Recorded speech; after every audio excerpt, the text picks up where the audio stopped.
जय श्री कृष्णा, राधे राधे। आप सभी भक्तों का हार्दिक स्वागत है आपके अपने यूट्यूब चैनल श्री कृष्ण दीवाने में। आश्विन मास महात्म्य के आज की कथा में हम सुनेंगे अजामिल की कथा।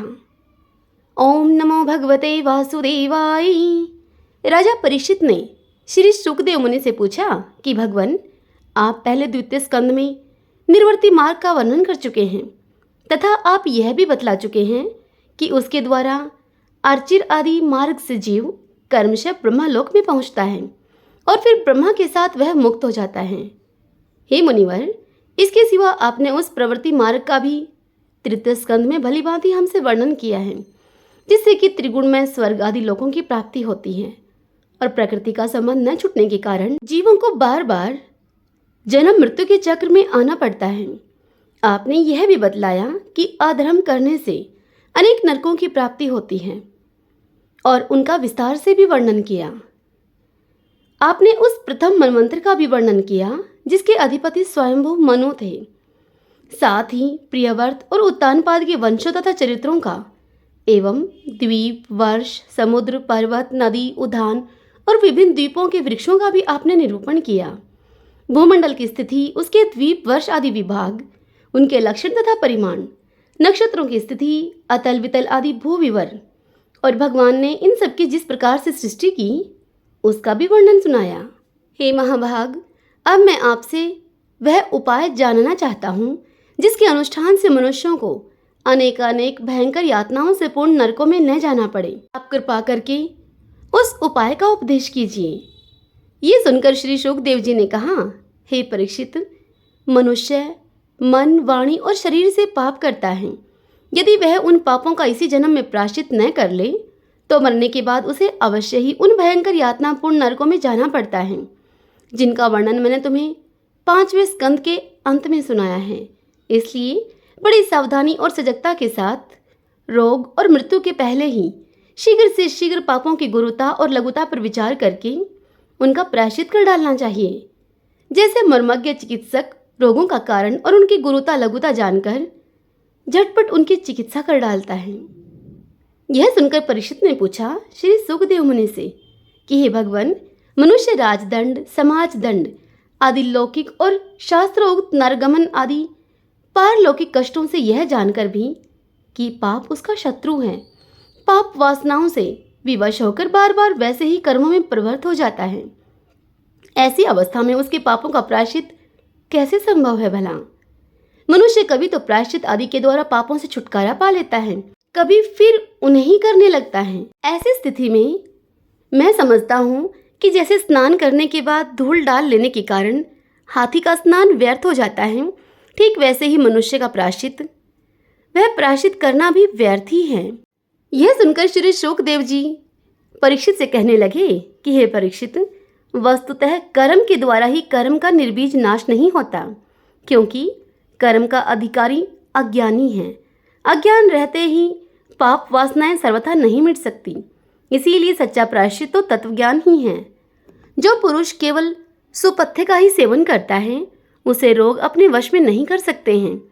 ठीक वैसे ही हे परीक्षित, जो पुरुष नियमों का पालन करता है वह धीरे धीरे पाप वासनाओं से मुक्त होकर कल्याणप्रद तत्व ज्ञान प्राप्त करने में समर्थ होता है। जैसे बांसों के झुरमुट में लगी हुई आग बांसों को जला देती है, ठीक वैसे ही धर्मज्ञ और श्रद्धावान धीर पुरुष तपस्या, ब्रह्मचार्य, इंद्रिय दमन, मन की स्थिरता, दान, सत्य, बाहर भीतर की पवित्रता तथा यम एवं नियम, इन 9 साधनों से मन, वाणी और शरीर के द्वारा किए गए बड़े से बड़े पापों को भी नष्ट कर देते हैं। भगवान की शरण में रहने वाले भगतजन जो विरले ही होते हैं, केवल भक्ति के द्वारा अपने सारे पापों को उसी प्रकार से भस्म कर देते हैं जैसे कि सूर्य कोहरे को। हे परीक्षित, पापी पुरुष की जैसी शुद्धि भगवान को आत्मसमर्पण करने से और उनके भक्तों का सेवन करने से होती है, वैसी तपस्या आदि के द्वारा भी नहीं होती। जगत में यह भक्ति का पंथ ही सर्वश्रेष्ठ, भय रहित और कल्याण स्वरूप है, क्योंकि इस मार्ग पर भगवत प्राण सुशील साधुजन चलते हैं। हे परीक्षित, जैसे शराब से भरे हुए घड़ों को नदी पवित्र नहीं कर सकती, ठीक वैसे ही बड़े से बड़े प्रायश्चित बार बार किए जाने पर भी भगवत विमुख मनुष्य को पवित्र करने में असमर्थ हैं। उन्होंने अपने भगवत गुण अनुरागी मन मधुकर को भगवान श्री कृष्ण के चरणारविंद मकरंद का एक बार भी पान करा दिया। उन्होंने सारे प्रायश्चित कर लिए। वे स्वप्न में भी यमराज और उनके पाशधारी दूतों को नहीं देखते हैं, फिर नरक की तो बात ही क्या है। हे परीक्षित, इस विषय में महात्मा लोग एक प्राचीन इतिहास कहा करते हैं। उसमें भगवान विष्णु और यमराज के दूतों का संवाद है। तुम मुझसे वह प्राचीन इतिहास सुनो। कान्यकुब्ज नगर में यानी कि कन्नौज में एक दासीपति ब्राह्मण रहा करता था। उस दासीपति ब्राह्मण का नाम था अजामिल। दासी के संसर्ग से दूषित होने के कारण उसका सदाचार नष्ट हो चुका था। वह पतित ब्राह्मण कभी तो बटोहियों को बांधकर उनको लूट लेता था, तो कभी लोगों को जुए के छल से हरा देता। किसी का धन धोखाधड़ी से ले लेता तो किसी का चुरा लेता धन। इस प्रकार अत्यंत ही निंदनीय वृत्ति का आश्रय लेकर वह अपने कुटुंब का पेट भरा करता था और दूसरे प्राणियों को वह बहुत ही सताता था। हे परीक्षित, इसी प्रकार वह वहां रहकर दासी के बच्चों का पालन पोषण किया करता। इस प्रकार उसकी आयु का बहुत बड़ा भाग अब बीत चुका था, यानी कि वो अब 88 वर्ष का हो गया था। बूढ़े अजामिल के 10 पुत्र थे उस दासी से। उनमें से सबसे छोटे का नाम था नारायण। माँ बाप उस बालक को बहुत प्यार करते थे। वृद्ध अजामिल ने अत्यंत मोह के कारण अपना संपूर्ण हृदय अपने बच्चे नारायण को सौंप दिया था। वह वृद्ध अजामिल अपने उस बालक की तोतली बोली सुन सुनकर तथा बाल सुलभ खेल देख देख कर फूला नहीं समाता था। अजामिल बालक के स्नेह बंधन में बंध गया था। जब वह खाता तब उसे भी खिलाता, जब पानी पीता अजामिल तो उस बालक को भी पिलाता। इस प्रकार वह अतिशय मूढ़ हो गया था। उसे इस बात का भी पता नहीं चला कि मृत्यु उसके सिर पर आ पहुंची है। वह मूर्ख इसी प्रकार अपना जीवन बिता रहा था कि मृत्यु का वह समय आ पहुंचा। अब वह अपने पुत्र उस बालक नारायण के संबंध में ही सोचने विचारने लगा। इतने में ही अजामिल ने देखा कि उसे ले जाने के लिए अत्यंत ही भयावने 3 यमदूत आए हैं। उनके हाथों में फांसी है, उनके मुख टेढ़े मेढ़े हैं और शरीर के रोए उनके खड़े हुए हैं। उस समय बालक नारायण वहां से कुछ दूरी पर ही खेल रहा था। यमदूतों को देखकर अजामिल अब अत्यंत ही व्याकुल हो गया और उसने बहुत ही ऊंचे स्वर में अपने उस पुत्र का नाम पुकारा, नारायण। भगवान के पार्षदों ने देखा कि यह तो मरते समय हमारे स्वामी भगवान नारायण का नाम ले रहा है, उनके नाम का कीर्तन कर रहा है, ये हमारे प्रभु के नामों का कीर्तन कर रहा है। अतः अब भगवान के पार्षद वहां झटपट आ पहुंचे। उस समय यमराज के दूत उस दासीपति अजामिल के शरीर में से उसके सूक्ष्म शरीर को खींच रहे थे। विष्णु दूतों ने उन्हें बलपूर्वक अब आकर रोक दिया। उनके रोकने पर यमराज के दूतों ने उनसे कहा, अरे धर्मराज की आज्ञा का निषेध करने वाले तुम लोग कौन हो? तुम किसके दूत हो? कहाँ से आए हो और इसे ले जाने से हमें क्यों रोक रहे हो? क्या तुम लोग कोई देवता, उपदेवता अथवा सिद्धश्रेष्ठ हो? हम देखते हैं कि तुम सब लोगों के नेत्र कमल दल के समान कोमलता से भरे हैं।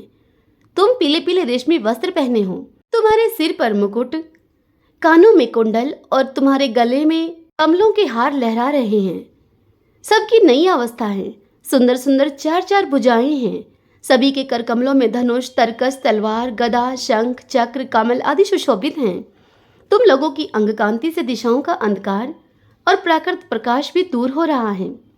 हम धर्मराज के सेवक हैं, हमें तुम लोग क्यों रोक रहे हो? श्री सुखदेव मुनि राजा परीक्षित को यह कथा सुनाते हुए उनसे आगे कहते हैं कि हे परीक्षित, जब यमदूतों ने इस प्रकार से कहा तब भगवान नारायण के आज्ञाकारी पार्षदों ने हंसकर मेघ के समान गंभीर वाणी से उनको यूं कहा। भगवान के पार्षदों ने यमदूतों से कहा कि हे यमदूतों, यदि तुम लोग सचमुच ही धर्मराज के आज्ञाकारी हो तो हमें धर्म का लक्षण और धर्म का तत्व सुनाओ। दंड किस प्रकार दिया जाता है? दंड का पात्र कौन है? मनुष्यों में सभी पापाचारी दंडनीय हैं अथवा उनमें से कुछ ही हैं? यह सुनकर यमदूतों ने उत्तर दिया कि वेदों ने जिन कर्मों का विधान किया है वे धर्म हैं और जिनका निषेध किया है वे अधर्म हैं। वेद स्वयं भगवान के स्वरूप हैं। वे उनके स्वाभाविक श्वास प्रश्वास एवं स्वयं प्रकाश ज्ञान हैं। ऐसा हमने सुना है। जगत के रजोमय, सतोमय और तमोमय सभी पदार्थ, सभी प्राणी अपने परम आश्रय भगवान में स्थित रहते हैं। वे भी उनके गुण, नाम, कर्म और रूप आदि के अनुसार उनका यथोचित विभाजन करते हैं।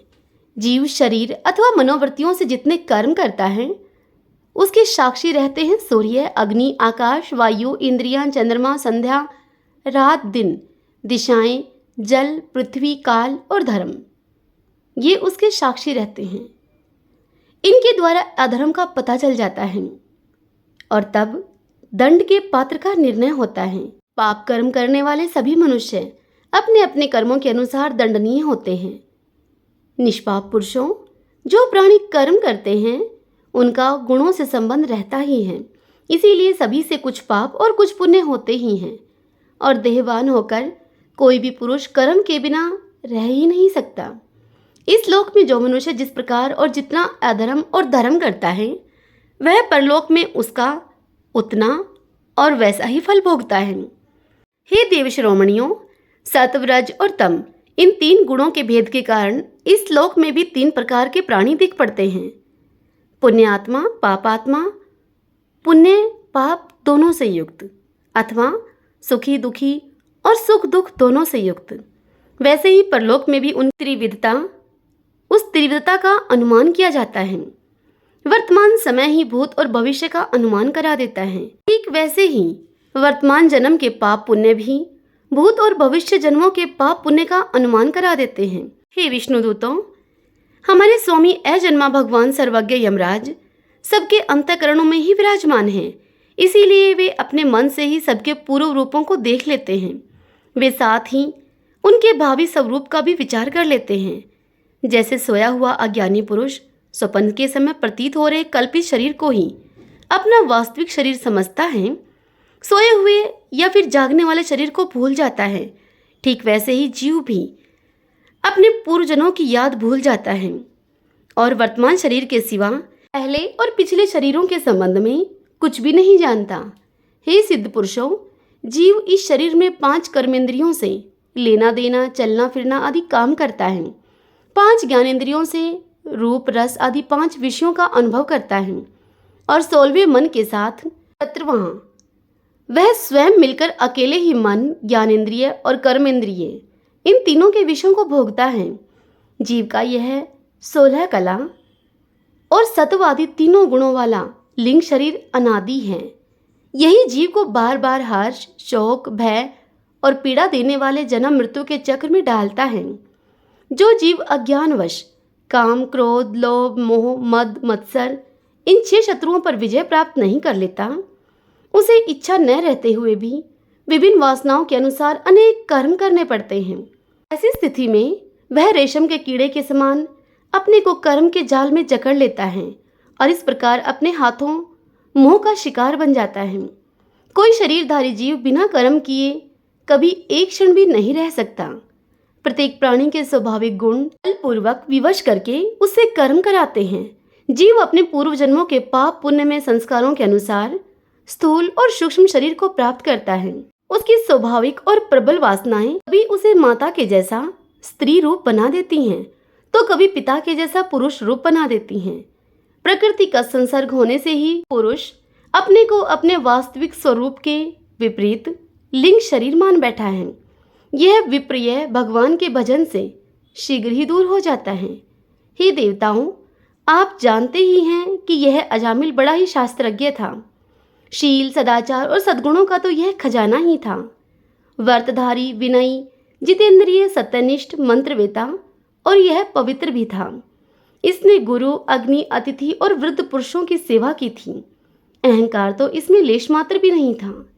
यह समस्त प्राणियों का हित चाहता था, उनका उपकार करता, आवश्यकता के अनुसार ही बोलता और किसी के गुणों में यह दोष नहीं ढूंढता था। एक दिन की बात है, यह ब्राह्मण अजामिल अपने पिता के आदेश के अनुसार वन में गया और वहां से फल फूल, समीधा और कुश आदि लेकर घर के लिए लौटा। घर के लिए लौटते समय इसने देखा कि एक भ्रष्ट शूद्र, जो कि बहुत ही कामी और निर्लज है, शराब पीकर किसी वैश्या के साथ विहार कर रहा है। वैश्या भी शराब पीकर मतवाली हो रही है। नशे के कारण दोनों की ही आंखें नाच रही हैं। वह अर्धनग्न अवस्था में हो रही है। वह शूद्र उस वैश्या के साथ कभी गाता तो कभी हंसता और कभी तरह तरह की चेष्टाएं करके उसको प्रसन्न करता है। हे निष्पाप पुरुषों, शूद्र की भुजाओं में अंगराग आदि कामोदीपक वस्तुएं लगी हुई थीं और वह उनसे उस कुल्टा का आलिंगन कर रहा था। अजामिल उन दोनों को इस अवस्था में देखकर सहसा मोहित और काम के वश में हो गया। यद्यपि अजामिल ने अपने धैर्य और ज्ञान के अनुसार अपने काम वेग से विचलित मन को रोकने की बहुत बहुत चेष्टाएं की, परंतु पूरी शक्ति लगा देने पर भी अजामिल अपने मन को रोकने में असमर्थ रहा। उस वैश्या को निमित्त बनाकर काम पिशाच ने अजामिल के मन को ग्रस लिया था। इसकी सदाचार और शास्त्र संबंधी चेतना अब नष्ट हो गई थी। अब यह अजामिल मन ही मन उसी वैश्या का चिंतन करने लगा और अपने धर्म से विमुख हो गया। अजामिल सुंदर सुंदर वस्त्र आभूषण आदि वस्तुएं जिनसे कि वह वैश्या प्रसन्न होती वह उसको लाकर देता। यहाँ तक कि इसने अपने पिता की सारी संपत्ति देकर भी उस कुल्टा वैश्या को रिझाया। यह ब्राह्मण उसी प्रकार की चेष्टाएं करता जिससे कि वह वैश्या प्रसन्न होती। वह स्वच्छंद चारणी कुल्टा उसकी तिरछी चितवन ने इस ब्राह्मण अजामिल के मन को ऐसा लुभा लिया कि इसने अपनी कुलीन नवयुवती और विवाहिता पत्नी तक का परित्याग कर दिया। इसके पाप की भी भला कोई सीमा है? यह कुबुद्धि न्याय से अन्याय से जैसे भी जहां कहीं भी धन मिलता उस धन को यह उठा लाता और उस वैश्या के बड़े कुटुंब का पालन करने में ही अब यह व्यस्त रहने लगा। इस पापी ने शास्त्राज्ञा का उल्लंघन करके स्वच्छंद आचरण किया। यह सत्पुरुषों के द्वारा निंदित है। इसने बहुत दिनों तक वैश्या के मल समान अपवित्र अन्न से अपना जीवन व्यतीत किया है। इसका सारा जीवन ही पापमय है। इसने अब तक अपने पापों का कोई प्रायश्चित भी नहीं किया है। इसलिए अब हम इस पापी को दंडपाणी भगवान यमराज के पास लेकर जाएंगे। वहां यह अपने पापों का दंड भोगकर शुद्ध हो जाएगा। हरि ओम तत्सत। ओम नमो भगवते वासुदेवाय। आज की यह कथा यहीं तक। इससे आगे की कथा कल हम अगले अध्याय में सुनेंगे। आज की यह कथा आप सबको कैसी लगी? यदि पसंद आई हो तो वीडियो को लाइक करें और कमेंट बॉक्स में ओम नमो भगवते वासुदेवाय लिखें। और यदि आपने अभी तक हमारे इस चैनल श्री कृष्ण दीवानी को सब्सक्राइब नहीं किया है तो आप जरूर करें। अपने अपनों के साथ भी हमारी इस वीडियो को शेयर करें और पुण्य पाएं। जय श्री कृष्णा। राधे राधे।